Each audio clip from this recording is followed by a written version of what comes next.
Arctic Star Exploration, operated by a team of proven mine finders, is focused on diamonds in Finland and the Northwest Territories of Canada.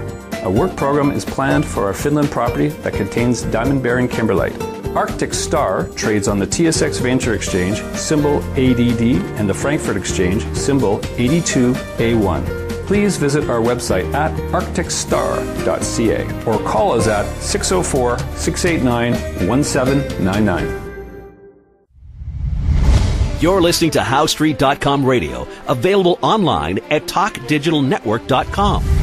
Welcome to HowStreet.com radio, the online source for market opinions. Here is Jim Goddard. My guest is Stewart Muir, Executive Director of the Resource Works Society. Welcome back to the show, Stewart. Thank you, Jim.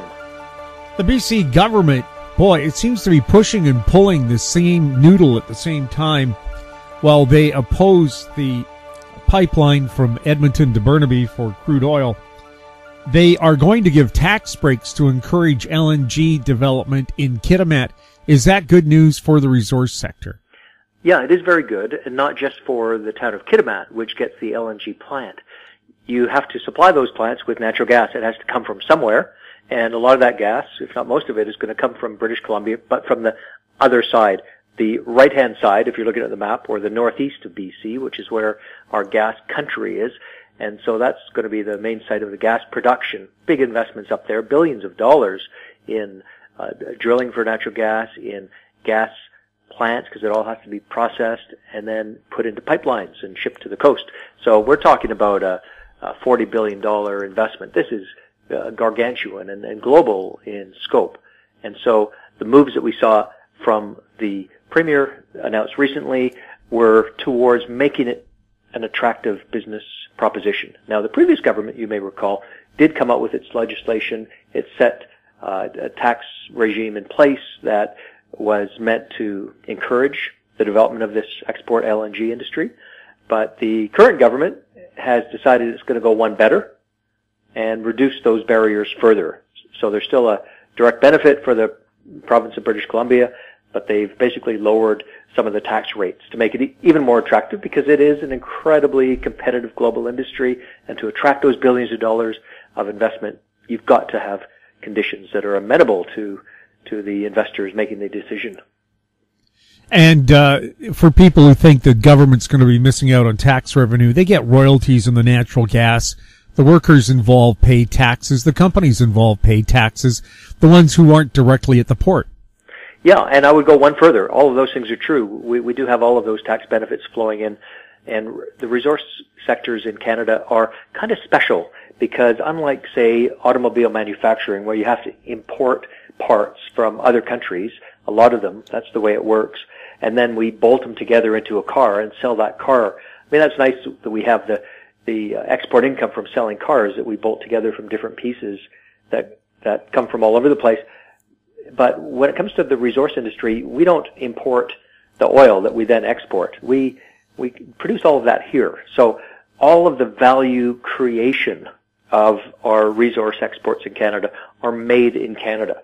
And that's why it is so beneficial. So one of the other things, in addition to all the benefits you listed, Jim, is that you've got a whole secondary support structure in place. The goods and services supply chain required, whether it's drilling for holes or, talk about forestry, you need to have foresters and people doing mapping and marketing and regulation and legal agreements, all those kinds of things. You need it for natural gas and LNG too. And that creates an enormous amount of economic activity in our cities as well as in rural areas. And so that's, yet another part of why governments do tend in Canada to be very favorable towards resource development, because it has those impacts. Do we need another refinery in the Lower Mainland? There hasn't been a new refinery in North America, I think, in 30, 40 years. And Vancouverites are paying more than $1.50 a liter, blamed on a shortage of gasoline because of the lack of refining space here on the West Coast. Is it time to build one and to use that new pipeline that will be built? Yeah, well, one of the problems we have right now is that in actual practice, we're using more gasoline. But over the long term, everyone's telling us that we are going to be using less gasoline. You know, the mayor of Vancouver is saying in the city of Vancouver, downtown proper, this is going to be zero fossil fuel at some point in the future. Now, you could believe that or dismiss it, but either way, I think you have to acknowledge that there is a trend towards, you know, less use of gasoline in cars. And, you know, whether that's more bicycles or more solar-powered electric Teslas or what have you, we'll find out in the fullness of time. But let me ask you, who's going to spend $1 billion or $2 billion on a refinery to serve Vancouver when it's a place that says it's getting away from gasoline cars? I think you'd have a tough time. Now, however, look at the situation with the pipeline. Right now, there's one pipeline. It brings quite a bit of different fuels down to the Lower Mainland every day. Some of it's for export, a lot of it actually, and some of it's for local consumption. It's either for the refinery, but they can also put gasoline, you know, diesel into that mix. It's a unique pipeline in North America that can have different, all the way from heavy oil to the lighter refined products in it. So it's a really flexible, useful tool that we have, this pipeline. Now, it's going to be expanded. The second one, twice as big, will be more limited. It will just be for the heavier oils. And it's got some flexibility too, but it won't have all the refined products in it. What it means, though, is that the existing pipeline is going to be used or useful for more refined products. They're going to take the heavy oil out, put it in the new one, and then they'll be able to pressurize the existing pipeline more so that more of the lighter stuff that requires less, you know, oomph to move it through the pipeline because it's lighter is going to be able to move through it. So not only will it be a sum total of more volume of refined products, but also it'd be able to move it faster. So there'll be a lot more coming out the end. And that means that the refineries up in Edmonton, which are very well equipped to supply the Lower Mainland, will be able to do that. So we don't necessarily have to go out and build a bunch of new refineries in order to serve our needs here. And I think that's one consideration when you look at the cost of gas, which is said to be headed for $1.60 a liter until the fall, at least, is going to, you know, take the pressure off prices if we have greater supply. I mean, supply and demand. It's not just as old as Adam Smith. You know, it's a basic rule of human economy. And so right now, with our shortage of supply, it's just axiomatic that prices are going to be up there.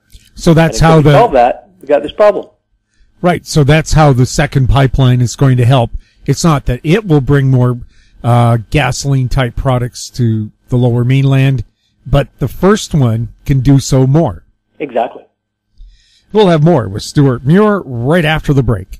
Glance Technologies owns and operates Glance Pay, a disruptive mobile payment technology now live in 16 cities in Canada and about to launch in the U.S. With revenues up 664% in the last quarter, Glance Technologies has the potential to be a worldwide leader in an industry projected to grow to $1.3 trillion in 3 years. Glance Technologies stock symbols are GLNFF in the U.S. and GET in Canada. Find out more at glancepay.com. Hi, I'm Douglas Mason, President and CEO of Magnum Gold Corp Inc., MGI on the TSX Venture Exchange. A 2015 drill program on the LH property intersected high-grade gold, including 16.9 meters of 13.58 grams and 11 meters of 20.66 grams per ton gold. A follow-up drill program is planned to further evaluate previously identified subsurface high-grade gold mineralization. Please visit our website at magnumgoldcorp.com. Welcome back. We're talking with Stewart Muir. Stewart, how safe are those oil tankers that ply the West Coast? Well, you know, a couple of years ago, 2015, there was an incident, the MV Marifasa in English Bay. It was bunkering. It spilled some oil into English Bay. It created quite a furor. I'm sure you remember the pictures. There was a high alert on beach cleanup. At the end of the day, although it was a genuine problem, it was a mishap, it had to be studied. It wasn't what you would really call a disaster, but I think in the minds of a lot of people, certainly the mayor of Vancouver made much of it. This sort of symbolized the impression of some that there is a high risk from maritime shipping attached to spills. And there is indeed a risk. I mean, you definitely don't want tankers. Now, the Marifasa was not a tanker, but you don't want tankers running aground or having collisions that will cause them to spill into the ocean, because that's bad for tourism, it's bad for marine life, it's just plain bad. And it's a big issue. So, because it's one of the, I think, most prominent public concerns in the approval of the Kinder Morgan pipeline, my group, ResourceWorks, we're very interested in this issue, in the safety issue, public concerns. I've spent the last over a month now working on our Citizens Guide to Tanker Safety and Spill Response, because what we felt was, look, if you hear things, statements of fact or alleged fact that come from a project proponent or even from government these days, people are so skeptical about government, there's a tendency to not feel you're getting, the full goods.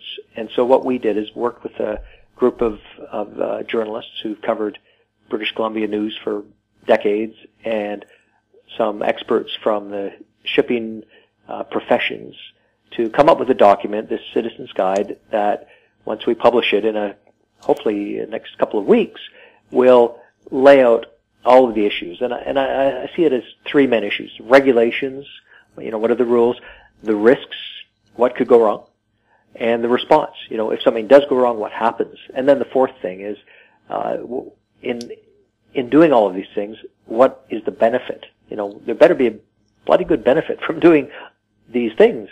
Otherwise, we shouldn't be doing it. So we're looking at the social and economic returns that come from adding the pipeline capacity. And it's not just that we, have cheaper gasoline. That's nice, but it's not the reason for doing the project. So, Jim, I've been working on this, and if there's a detail about the tanker movement and spill response that I don't know what it is, because we've looked at everything. And what's your conclusion?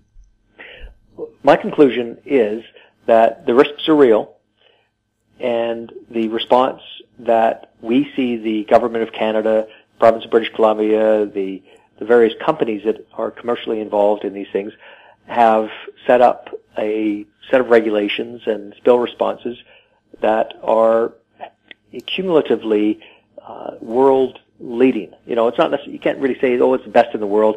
You don't want to have an incident to prove that one way or the other. But I think if you look at all the pieces, it is leading in terms of the spill response that is being put into place. We've got the Ocean Protection Plan, $1.5 billion Ottawa put into it. We've got all of the conditions that are placed on the pipeline. And so if you're looking at, say, the whales, the killer whales in the Strait of Georgia, the Salish Sea, and the protections for them, there's a lot going on there. You look at what our American friends are doing. They have a lot of oil tankers coming into the Salish Sea every single day to the refinery complex in Puget Sound and north into the lower part of the Strait of Georgia. You look at all the protections in place. We are doing things well, and we can be confident that the protections do exist for us to be able to manage what really is a small expansion in the number of tankers that will come from the Trans Mountain Expansion Project. We'll have more with Stewart Muir right after this. MGX Minerals is revolutionizing the new energy economy with patented lithium extraction technology, replacing traditional solar evaporation using low-cost, low-energy nanofiltration. The first system of this paradigm shift technology is currently being commissioned. MGX Minerals trades on the CSE, symbol XMG, the OTCQB, symbol MGXMF, and Frankfurt, symbol 1MG. For more information, visit our website, mgxminerals.com. Don't miss out. Stay informed. Receive the HowStreet.com weekly recap with thought-provoking podcasts, radio, and articles delivered to your inbox. Sign up for the HowStreet.com weekly recap on our homepage at HowStreet.com. Welcome back. We're speaking with Stewart Muir. Stewart, it's now become a permanent protest in Burnaby, where the Edmonton pipeline will terminate. Mounties are now being hurt, arresting the people violating the injunction forbidding them to trespass. We've had MPs arrested there. Is this pipeline going to go through no matter how much they protest? Well, the protest is coming from certainly some vociferous activists who are increasingly employing violence. I don't think that is a selling point for their message, which is around safety. You know, can we do things right? Can we protect the environment? I mean, clearly Canada is doing what it needs to do on this front. But when we see the descent into chaos of this kind, it's very damaging to the esteem in which the public holds those protesters. So I think they're doing no good to their cause when they chase down an RCMP member and cause him to fall, and he's now off work. I mean, it could be a lot worse. People could be injured in arrests. They haven't been, because the police have been absolutely exemplary in how they handle public safety through this. But when you see people deliberately assaulting the police, that is not the Canadian way. So I think it shows a kind of desperation on the part of the very small number of people who are using these tactics. They realize that they don't have the broad public with them any longer, if they ever did, and these tactics are definitely a turnoff. The Federal Court of Appeal has upheld lower court ruling that the National Energy Board's rulings supersede local bylaws.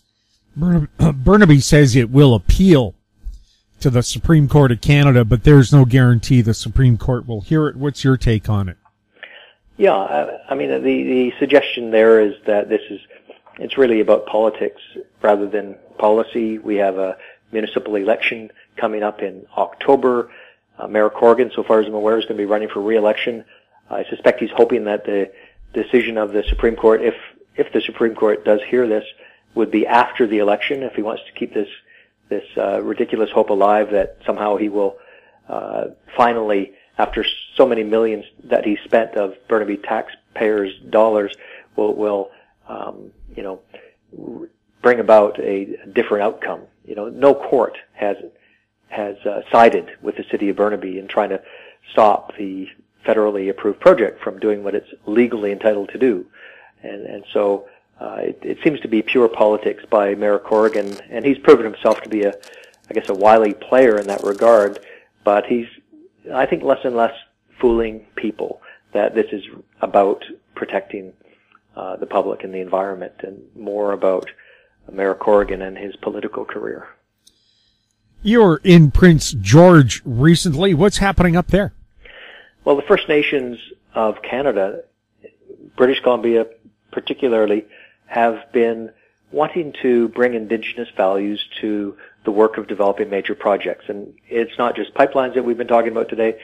Things like clean energy projects, run-of-river, hydro, forestry, the hydro lines that cross over Indigenous territories all across Canada. You know, the perception today is that the Indigenous people have historically been left out of the conversation, even though they're the ones whose land is impacted. And in 2018, I don't know a soul in Canada who would say that's how we can continue to do things. And, you know, I would say broadly we've departed from that, but still there is a great deal of poverty amongst First Nations. They can't get clean water. There are billions of dollars that are being wasted on other things that could be spent to elevate the quality of life of First Nations so they have the same overall quality of life as the rest of Canadians. And it's a travesty that in 2018 they don't. Now there's a group, the First Nations Major Projects Coalition. It's got about 40 different First Nations that brought it together. They met in Prince George. I went up there, I talked to them, I filmed it. The result is at resourceworks.com. We posted the video, but I was absolutely fascinated. They had chiefs from across Canada that I was talking to who feel that until First Nations are an economic part of major projects, we're not going to see a change. We're not going to see an improvement in things. And it's not just about the benefit of First Nations here. I mean, we're talking about the very viability of major projects. Because right now, look at the landscape. It's littered with failed projects or applications that never got going because they didn't have the ability to say, look, we've got First Nations on site. And it's not because First Nations don't want those projects. I hear this again and again and again from First Nations leaders whenever I get out and talk to people, they say, we're not against this. We're in favor of us being part of it. Make us part of it, and you will see a big difference. And that's really what's going on right now. Stewart, thank you so much for chatting with us. My pleasure. Thank you. My guest has been Stewart Muir, Executive Director of the ResourceWorks Society, their website, resourceworks.com. You're listening to HowStreet.com radio. Find us on Twitter at HowStreet. Our YouTube channel is Talk Digital Network. Questions for the show or our guests can be sent to info@HowStreet.com. I'm Jim Goddard. Thanks for listening. Comments made on HowStreet.com radio are an expression of opinion only and should not be construed in any matter whatsoever as recommendations to buy or sell any financial instrument at any time. Available online at TalkDigitalNetwork.com. HowStreet.com radio is a production of HowStreet Media Incorporated.